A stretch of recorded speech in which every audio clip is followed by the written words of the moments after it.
Tá.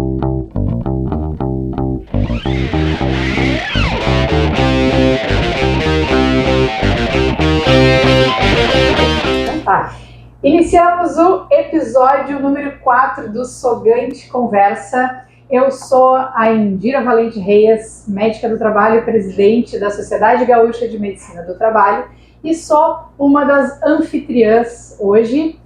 E estou com meu colega, mais um anfitrião aqui. Sejam muito bem-vindos a mais um Sogante Conversa. Eu sou o Fábio Dantas, diretor científico, então, da Sociedade Gaúcha de Medicina do Trabalho. E a gente está aqui hoje, uma pessoa muito especial para mim também, a nossa residente médica do Hospital de Clínicas de Porto Alegre, do primeiro ano, a Rafa, né, carinhosamente chamamos de Rafa.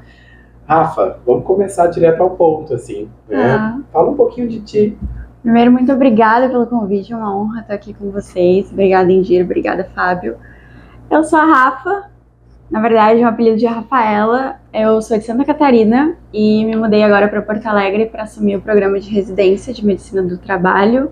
Eu sou gêmea, minha irmã fez medicina na Alemanha e eu sou médica e escritora.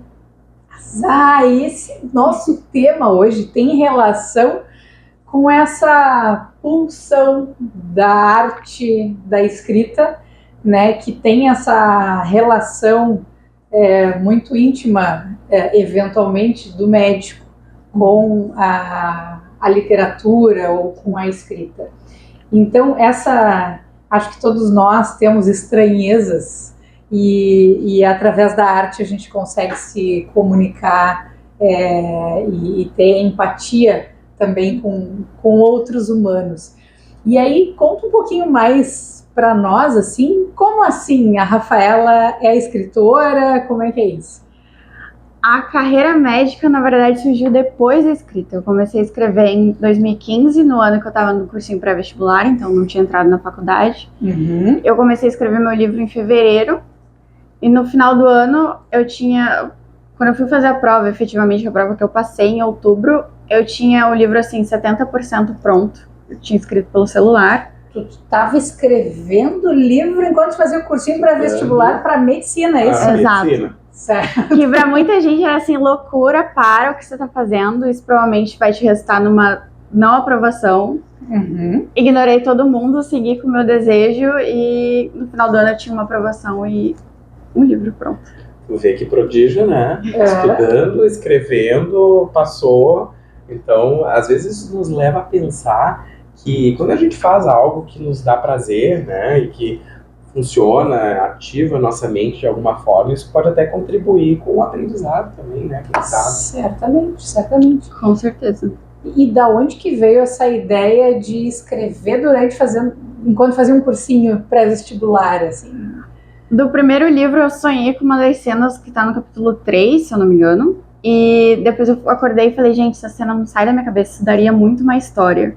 E aí sentei e comecei a escrever. Uhum. Escrevi 60 páginas, vi que tava péssimo, apaguei tudo e falei, um livro não vai sair disso aqui. Vamos organizar. Eu sou uma pessoa extremamente do planejamento, da organização. Então eu falei, vamos organizar. Uhum. Organizei todos os capítulos que o livro teria, aí sentei e comecei a escrever de novo. Quando tu diz que tu organiza, tu faz isso no celular, na mão, no papel? O primeiro eu fiz no celular, depois eu só faço agora no computador o roteiro. Uhum. Mas eu tenho uma cópia do roteiro no celular, uma cópia no computador, uma cópia no HD externo. Mas papel não, o negócio é... O negócio é digital. Digital. O computador, muito bem. Mas a minha agenda é de papel. Legal.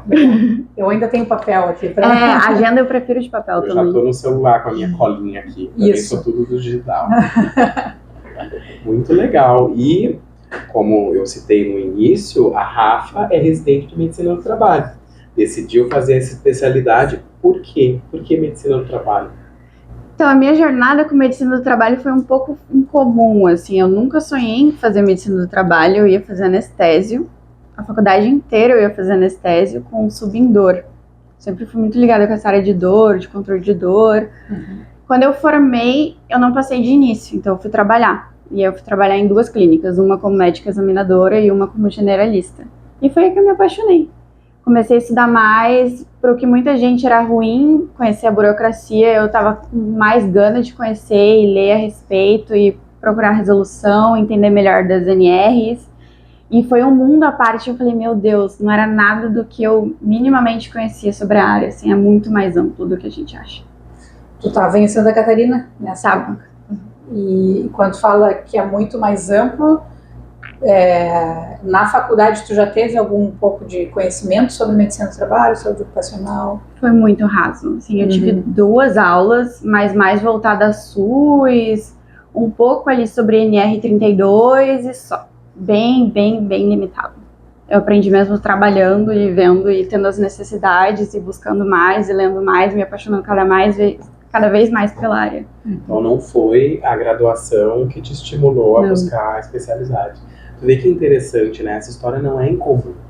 A gente, é uma baita de uma coincidência, a gente está fazendo um PCR com a nossa R2, que a Rafa conhece, a Catiane, e a gente fez uma pesquisa com todos os programas de residência do Brasil para tentar entender se tinha alguma correlação entre ter a disciplina de medicina do trabalho, ampla, pequena, inserida em outras disciplinas da graduação, e se isso influenciou ou não a escolha do residente.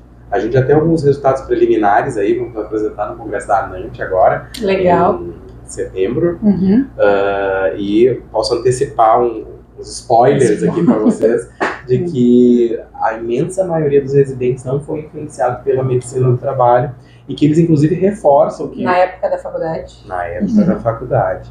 Que na graduação eles gostariam de ter tido uma disciplina melhor. Quando fala TCR é trabalho de conclusão de residência. Isso aí, trabalho de conclusão de residência. Legal. Eu também, na época que eu me formei, fui trabalhar e comecei a identificar que existia a parte de saúde do trabalhador, né? E foi só depois de entender que existia uma especialidade que aí eu fui buscar por conta.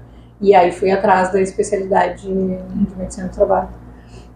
Também não, apesar de ter a saúde do trabalhador na graduação, não era específico sobre isso, era dentro da epidemiologia e eu fui entender melhor a importância disso.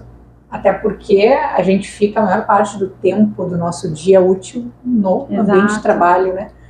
Então a importância da qualidade de vida. Muito bem. E...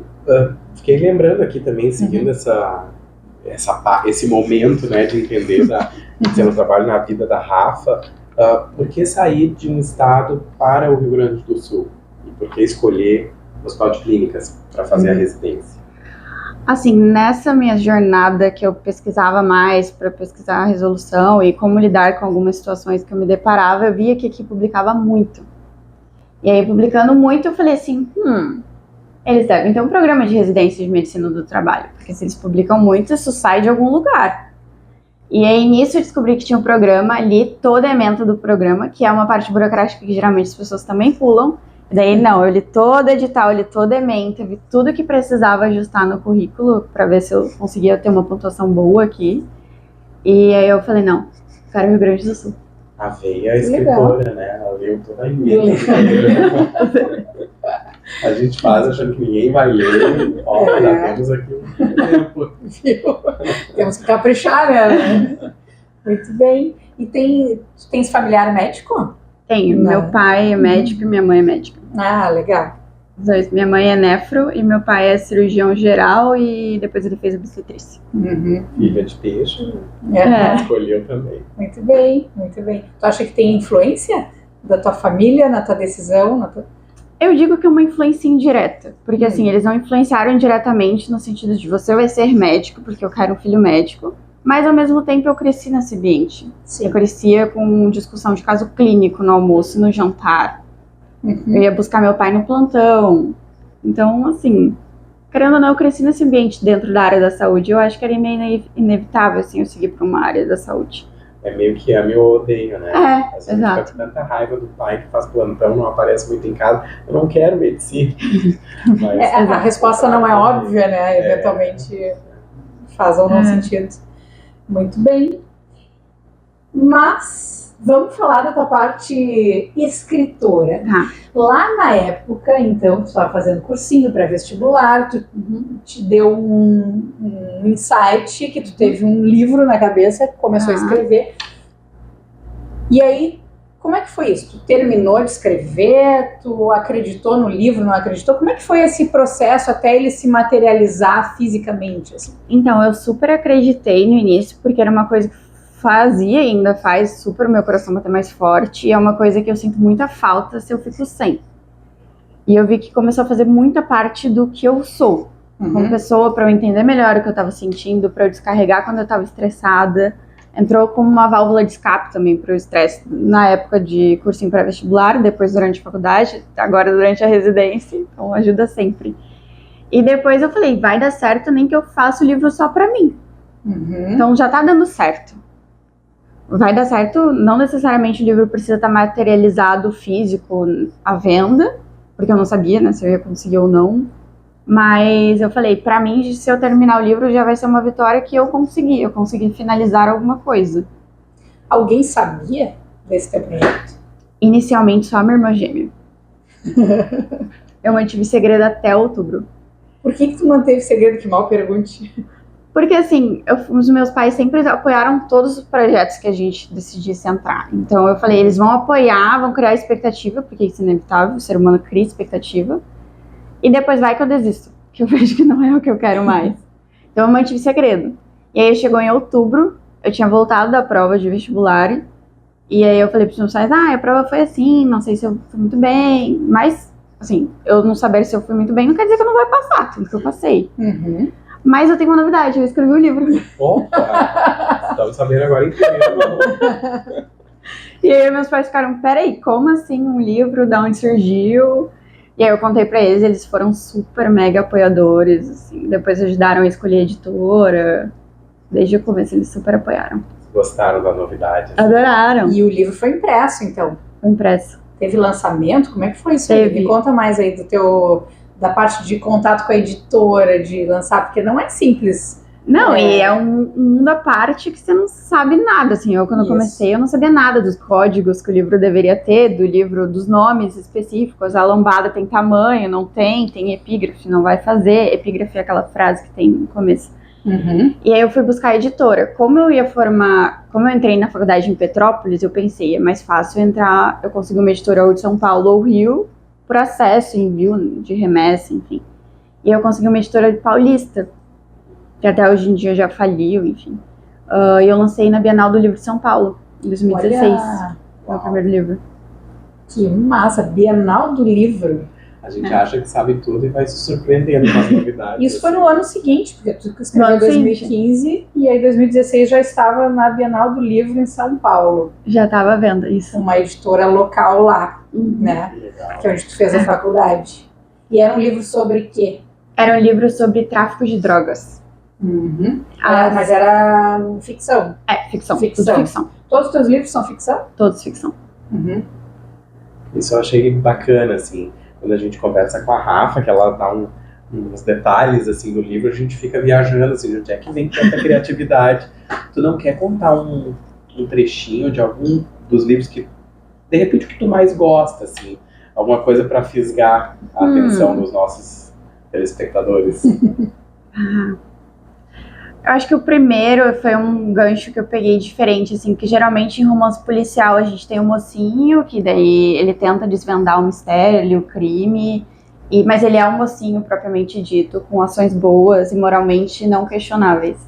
E no meu primeiro livro eu quis fazer ao contrário, eu quis fazer que a mocinha, de certa forma, tivesse atitudes moralmente questionáveis e ficasse martelando assim na cabeça do leitor, tá, mas isso tá errado, mas não estamos fazendo juízo de valor, mas se você estivesse nessa mesma situação com alguém que você ama em risco, você não faria a mesma coisa? Olha que interessante. Eu quis buscar essas reflexões, assim. Tive uma ideia agora, fiquei me perguntando. Tu já pensou em aproveitar um personagem de um livro em outras histórias? Já. Como esse detetive, por exemplo? Já Será pensei. que tá nascendo um Hércules Poirot novo? Ou um Sherlock Holmes? Já pensei. Eu tenho. Já pensei. É que o problema é que as minhas ideias elas surgem mais rápido que a minha velocidade de escrita. Então, assim, eu já tenho um arquivo com 13 ideias. E tem algumas que estão conectadas. O problema é desenvolver. Daqui a pouco uma trilogia, uma quadrilogia. exato. Eu acho que o problema não é desenvolver em menos de 10 anos, né? Tu já tem quantos livros publicados? Já tenho 6. 6 livros publicados. E 8 escritos, se não Tô me escrevendo engano. o 8º. Que legal. Uau! Que massa! Fiquei me perguntando, assim, a gente, claro, não pode esquecer as conexões com o mundo que a gente está vivendo, né? Geralmente pessoas que têm uma veia artística, assim, escritora, têm uma sensibilidade para o mundo ao redor muito alta. A Rafa eu sei que é uma pessoa super sensível, a gente já conversou bastante, mas o nosso estado viveu recentemente uma catástrofe, assim, jamais imaginada, né? Pior do que a grande enchente que é contada há quase 80 anos nas escolas, né? Isso aconteceu agora, menos de 3 meses atrás. Como é que foi para ti, uma residente vinda de outro estado, fazendo residência em medicina do trabalho, escritora, com toda essa sensibilidade? Como é que foi esse período da catástrofe climática, as enchentes que Porto Alegre e a região metropolitana teve? E se isso, de repente, te inspirou a pensar em escrever alguma coisa? Assim, me inspirou bastante. De certa forma, mudou um pouco a personagem do 8º livro. E foi um momento difícil para todo mundo, né? Mas, claro, em maior e menor grau, mas, assim, onde eu moro não foi afetado, mas, ao mesmo tempo, eu vivi um grande período de sentimento de culpa, porque, ao mesmo tempo que eu não estava sendo afetada, eu tinha colegas que estavam sendo afetadas, a minha família preocupada e vem embora, mas como ir embora? Por onde ir embora? E, assim, também ir embora não é uma decisão prudente nem fácil. E ao mesmo tempo preocupada, assim, até onde isso vai? Será que vai aumentar? Será que a gente vai começar a ficar sem comida, sem água? Quer dizer, sem água a gente ficou, mas... Sim. Afetar mais de perto, assim. Foi no período também que eu fiquei doente, então... Gripe junto. Porque para as pessoas lembrarem, né, a gente provavelmente terá pessoas assistindo isso daqui a alguns anos, né? A gente ficou muito tempo sem acesso às rodovias, Porto Alegre ficou sitiada e outras cidades, Canoas, enfim, muito atingidas. Então, sem transporte de alimentos, de medicações. A gente ainda está sem aeroporto em Porto Alegre, né, o Salgado Filho, nesse momento, tendo outros aeroportos na região metropolitana, e que não chegam nem aos pés, assim, da movimentação de Porto Alegre. Então, sair ou entrar eram decisões que eram quase impossíveis nos primeiros dias, né? Exato. E, assim, foi um período que ao mesmo tempo eu estava muito dedicada na residência, e gripe, e enchente, era muita coisa, daí eu até suspendi um curso que eu tinha lançado, porque eu falei, não tô dando conta de tudo, e também eu acho que não era o momento de eu ficar divulgando curso de escrita e as pessoas sem comida, sem água e desabrigadas, e a gente fazendo marmita e fazendo teleatendimento para as pessoas terem receita. Assim, é um momento foi bem difícil. Muitas decisões a gente teve que tomar, né?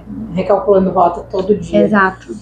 Muito bem, muito bem. E muitos colegas, assim, se arriscando também no sentido de ajudá-la pessoalmente. Até a gente teve um residente, né, nosso da equipe que foi, e a gente preocupado, será que volta?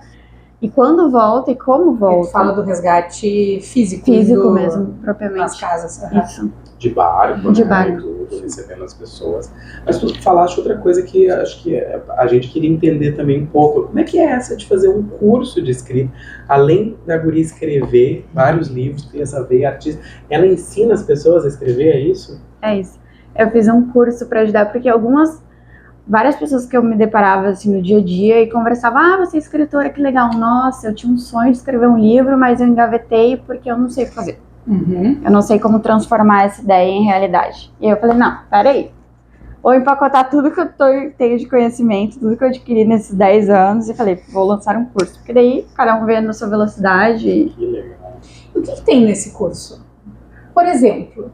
Tem toda a criação, por exemplo, de personagens, tem estrutura dos 3 atos, tem estrutura da jornada da virgem, tem jornada do herói, tem várias estruturas narrativas, como você conhece seu personagem. Um pouco de arquétipo também para auxiliar na construção, legal. Como você cria ideias diferentes, como você reformula ideias que já existem para você fazer um livro seu. A parte da editora também. Dei dicas também para não cair em golpe, o que você tem que olhar no contrato, o que você tem que negociar. Rafa, divulga pra gente aqui o nome do teu curso. Tu vai retomar, certo, né? Vou retomar assim. É Da Ideia ao Livro, o nome do curso. A ideia é o livro e é um curso que a gente acha onde? Qual é a plataforma? Na Hotmart. Na Hotmart, Sim. legal. Então, anotem aí, Da Ideia ao Livro na Hotmart. Né, e façam o curso. E eu tô morrendo de vontade de fazer. É em breve, né? Porque ele ainda tá fechado ou tu já abriu ele? Não, ainda tá fechado. É. E ele é todo na plataforma ou tem alguma outra parte que seja... Ela é toda dentro da plataforma. Massa. Tem Massa. tudo. Tá bom, então tu falou de personagem. Como que tu constrói um personagem, assim? Da onde que tu... Ou me dá um exemplo de algum dos livros. Aqui tu trouxe uns livros, te agradeço, né? O Mergulho Final, A Vitória Nunca Vem Sem Sacrifício. E tem aqui a Operação Saladino. Qual que tu escreveu primeiro? O Mergulho Final. O Mergulho Final. É o quarto. É o quarto e o... Operação Saladino é o quinto. Esse é o quinto. Legal. Já comecei a minha coleção. Conta pra nós como tu construiu pelo menos um personagem, da onde que veio a ideia dessa construção? É um misto de vivências. Tá. Eu falo que o escritor tem que sair pra vivenciar as coisas. Tem que juntar. Então, assim, é um misto de personalidade de uma pessoa que eu vi num filme. Tá. Aí junta uma pessoa que eu conheci no dia a dia, que eu achei interessante. Pode ser um trejeito, pode ser um jeito de falar, pode ser uma visão de mundo, uma vivência. E aí eu vou juntando para aquele propósito da personagem. Então, no sentido assim, eu falo que a descrição e as narrações tem que ter muito relação com como é aquele personagem. Não pode ser uma coisa vazia. Então, se eu tenho um personagem que ele é mais avarento, mais seco, ele não vai entrar numa sala e falar, nossa, que janela bonita, que ar-condicionado bom. Não, ele vai criticar, ele vai falar, nossa, que ar-condicionado amarelado, velho. Aí por que gastaram numa janela que a persiana dobra? Porque é mais caro. E tem que ter verdade psicológica do personagem. Exato, é muito do dia a dia, é o que você vê no dia a dia. E tem coisas que mesmo que tu queira, o personagem não vai fazer, ele tem vida própria, né? Total. Tá bom, muito bem. Eu também tenho meus contatos, né, com criação literária, eu fiz alguns cursos de criação literária, tem alguns contos publicados, mas é um lado que está numa caixinha, assim, um lado B. A gente tá cheio de artistas aqui. Mas não vai decidir abrir esse lado dessa caixinha? Ele fica sempre ali. Entendi. Estão Eventual. percebendo agora a entrevistadora virando entrevistada, né? Isso. A gente faz isso. Vamos lá, senta aqui. Tô brincando. Adorei. Muito bom. E no nosso dia a dia médico, né, a gente tem que conectar com pessoas, né? Faz parte do nosso trabalho a relação médico-paciente. E a empatia, que a gente tentar, né, se colocar no lugar do outro, o que está sentindo, como a verdade para o paciente não é necessariamente a mesma verdade ou a mesma emoção que eu tenho, né? Na minha opinião, lidar com outras verdades e outras pessoas é sofisticado. A gente tem que estar aberto a sentir da forma como o outro está sentindo. E eu entendo que a literatura, ela nos possibilita e abre oportunidades de se conectar mais com outras pessoas, com pessoas diferentes. E isso é um pensamento meu, eu queria saber se isso também faz sentido para ti, assim.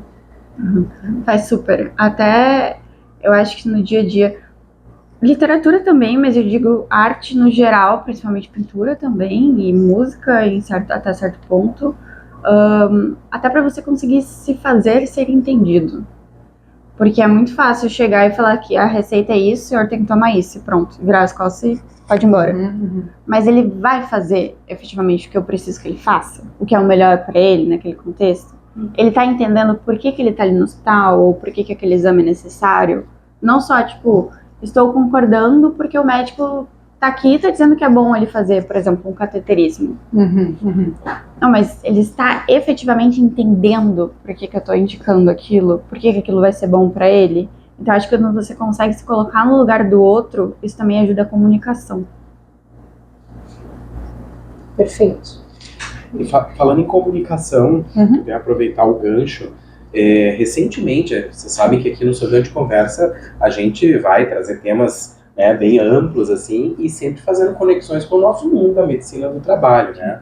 E no nosso mundo da medicina do trabalho, muito recentemente, foi publicada uma resolução, agora em 2024, a resolução 2381 do Conselho Federal de Medicina, que evidencia o que representa cada documento médico.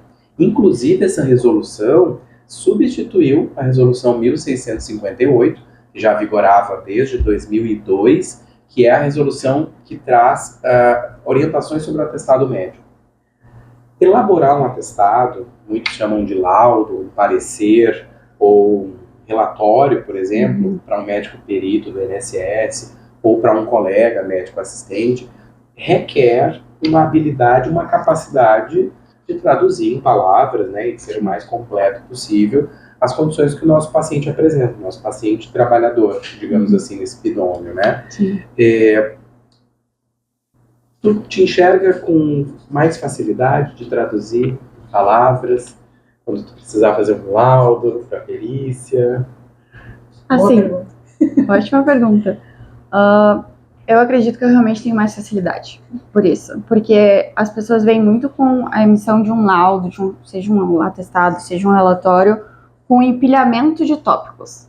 Então, você coloca o nome do paciente, idade, as doenças, aí lista, exames, acabou. E um laudo, seja uma declaração, enfim, seja um relatório, é muito mais do que empilhamento de tópicos. Tem que ser informações que efetivamente façam sentido e no nosso cenário, né, de medicina do trabalho, que o perito ou o juiz, enfim, tenha um entendimento de como é aquele paciente, como é aquele trabalhador, de quais são as necessidades dele, de quais são as limitações e de como é o cargo. Então, não basta eu simplesmente empilhar e botar, por exemplo, ele é um trabalhador que carrega saco de cimento. Tá, mas e daí? Qual é o movimento que ele faz? Qual é a limitação? Qual é a lesão que ele já teve? Eu acho muito importante isso, principalmente para ficar claro na redação. Claro que vai ter exame físico, vai ter uma conversa, mas uma avaliação de um outro colega técnico também ajuda demais. Então tem que ser feita com destreza, com atenção, não pode ser só um empilhamento de itens. As coisas têm que estar conectadas, né? Exato. Fazendo sentido. Exatamente. E essa tua capacidade de se conectar com as pessoas, naturalmente vai se traduzir numa capacidade de colocar isso no papel, né? E traduzir essa situação, que não é só um ombro, um cotovelo, uma tendinite de punho, mas é uma pessoa, um ser humano que está ali, um trabalhador, com suas limitações, com suas dificuldades, né? E isso precisa ser bem traduzido para os peritos, o perito do juiz, o perito do INSS. Então, até para retirar aquele estigma de médico do trabalho, ele vem e daí o trabalhador fala as queixas, mas e o subjetivo? E o lado emocional? E o psicológico, que muitas vezes fica ali num subtexto, ele não fala claramente, estou chateado com XYZ coisa que está acontecendo. Então, às vezes você pega também muito na conversa, no jeito que você se exprime. Se o paciente chega, isso a gente vê com a gente mesmo, quando você vai no consultório e você vê que o profissional está super fechado, você vai falar muito menos e de uma forma muito mais objetiva do que se o profissional estiver ali aberto a te ouvir e te escutar. Isso é importante também. Não é um atendimento de um checklist de uma avaliação. Pode ser também, mas não é sobre isso, né? É sobre o outro ser humano e o cenário, né? O contingente que ele está também vivendo. Perfeito. Muito bem. acho que se a gente estivesse encaminhando aqui para o final, de repente a gente pode perguntar para a Rafa, assim, o que tu mais gosta em ti e o que tu mudaria? Se é que tem alguma coisa que tu gostaria de mudar. O que eu mais gosto em mim, eu acredito que é a capacidade de comunicação. Eu ia dizer organização também, mas organização não acho que não toca tantas pessoas. Acho que comunicação é um ponto mais forte. E que eu mudaria...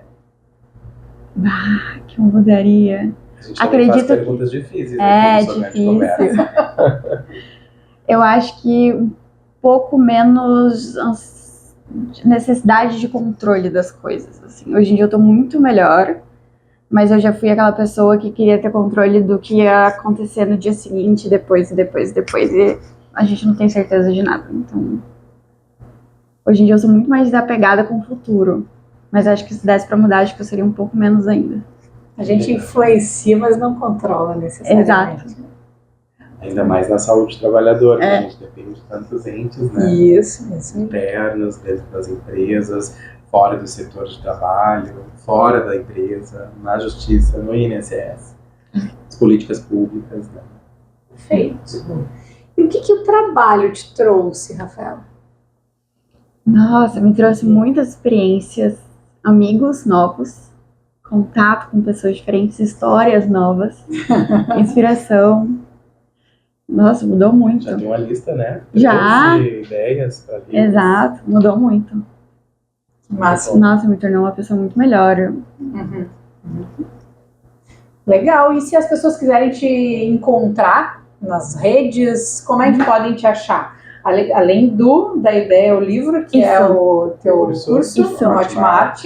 Tem o site, que é www.rsoaresautora.com.br. E tem o perfil no Instagram, que é @rsoaresautora. Vamos fazer uma pequena edição para vocês verem aqui os links, tá? E vamos colocar os links ali também na descrição. Ótimo. E assim, Rafaela, é lindo de ver assim que de 2015 para agora já tem tanta produção, tanto conteúdo, enquanto tu também evolui na tua carreira, no teu trabalho. Para nós é uma como é que eu vou dizer, uma alegria e nossa, a gente fica muito orgulhoso de ter uma colega médica que está fazendo a residência em medicina do trabalho. Daqui a pouco tu vai assinar como médica do trabalho. Sim. E também tendo essa produção assim, né, literária. E eu entendo que a medicina e a arte andam muito juntas, independente da arte que seja. E essa escrita, ela também é um recurso. Ela serve como recurso, eu acho que serve também como inspiração para outros colegas. Tá bem, já anotei no meu caderno. E é uma satisfação, uma alegria. Parabéns Muito obrigada. pelo teu trabalho e pela tua produção. Obrigada. Além de ser uma pessoa super gentil, né, Fábio? Demais, Nossa. demais, a gente fica encantado. Eu em especial, né, porque eu vou conviver com a Rafa ainda mais um bom tempo lá no Clínicas. Não, mas obrigada mesmo, foi um prazer. Adorei Um prazer esse pela sobre oportunidade. Sim, eu também. Foi ótimo. eu ganhei um livro também, tá? Só pra Tá, deixar uma ficava atrás, tá bom. Então tá bem, para quem quiser se inscrever no Sogante Conversa, fiquem à vontade, coloquem também as opiniões de vocês, se quiserem que a gente traga alguém para conversar com a gente, vai ser bem legal. Satisfação aí. Obrigada. Um abraço. Tchau, gente. Obrigada.